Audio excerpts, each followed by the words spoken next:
বিসমিল্লাহির রহমানির রহিম। বর্তমানে সোশ্যাল মিডিয়াতে অনেক কিছুই দেখা যায়, এমন অনেক কিছু যে এটা আসলে বাচ্চাদের জন্য বোধগম্য নয়। বাচ্চাদের হাতে আপনার ইনস্ট্যান্ট ফোন দিয়ে রাখেন বেশিরভাগ সময়। এই কাজগুলো থেকে আপনাদের বিরত থাকতে হবে, কারণ সোশ্যাল মিডিয়ার যে প্ল্যাটফর্মগুলো রয়েছে প্রত্যেকটা জায়গায় এখন খারাপ জিনিস ছড়িয়ে ছিটিয়ে আছে। আপনি কোন প্রোফাইলে ঢুকবেন, সকল প্রোফাইলে খারাপ জিনিস আসে। আপনি একটা ব্লক করবেন আরেকটা আসবে, এমনকি আপনি নিজে ইচ্ছাকৃতভাবেও দেখার জন্য ব্লক করবেন না। তো আপনার সেই ফোনটা যখন আপনার অবুঝ শিশু বাচ্চার হাতে যাবে তখন সেও তো সেটা দেখবে না? অবশ্যই দেখবে। সে সেটা থেকে ধারণা নেওয়ার চেষ্টা করবে যে এরা কি করছে। কৌতূহলবশত আপনাকেও জিজ্ঞেস করতে পারে, এমনকি জিজ্ঞেস করে থাকে। তো এই কারণে আপনাদের স্মার্টফোনগুলো বাচ্চাদের হাতে দেবেন না। একটা নির্ধারিত সময় তাদের হাতে ফোন দেবেন এবং সেটা নিয়েও নেবেন। ঘন্টার পর ঘন্টা লং টাইম তাদের হাতে ফোন দেবেন না।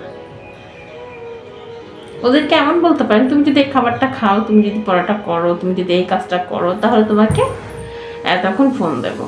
শিশু বাচ্চাদের ক্ষেত্রে কিন্তু ফোন চালানো কখনোই ঠিক না। ওদের অনেক ব্রেনের ক্ষতি হয়, চোখের ক্ষতি হয়।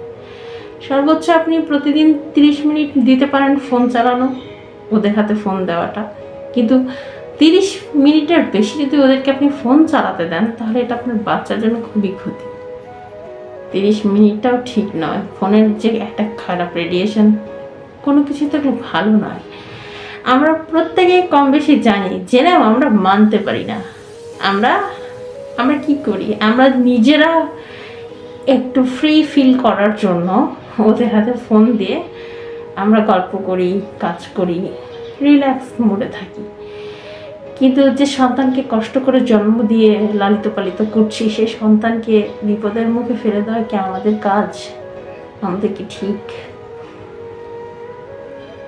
সেই জন্য বাচ্চাদের হাতে ফোন দেওয়া যাবে না, এটা নো অ্যালাউ। বুঝতে পেরেছেন? এই কাজটা এখন বর্তমানে কঠিন হয়ে গিয়েছে। যেটা কঠিন হয়ে গিয়েছে সেটা আমাদেরকে সহজ করতে হবে। আমাদের অন্য কিছুর সঙ্গে অ্যাডিক্টেড না হয়ে বাচ্চাদেরকে সময় দিতে হবে, বাচ্চাদের সাথে খেলতে হবে, ওদের মনের ভাব বুঝতে হবে, ওদেরকে নিয়ে ঘুরতে হবে। বাচ্চার থিঙ্কিংটা কি সেটা আমাদের বুঝতে হবে। ওদেরকে ওদের মতো ফোনের উপর ছেড়ে দিলে ওরা ক্ষতিগ্রস্ত। নিজের শখের বাচ্চাকে নিজের আনন্দের জীবনের সবচেয়ে মূল্যবান সম্পদ হিসেবে যেটাকে আপনি ধরে রেখে আঁকড়ে থাকছেন, অনেকে তো সংসার টিকে না, বাচ্চার জন্য কষ্ট করে টিকিয়ে রাখছেন। সে বাচ্চাটাকে যথাযথ গুরুত্ব দিন, দেখবেন আপনি ভালো ফলাফল পাবেন। বুঝতে পেরেছেন? ধন্যবাদ।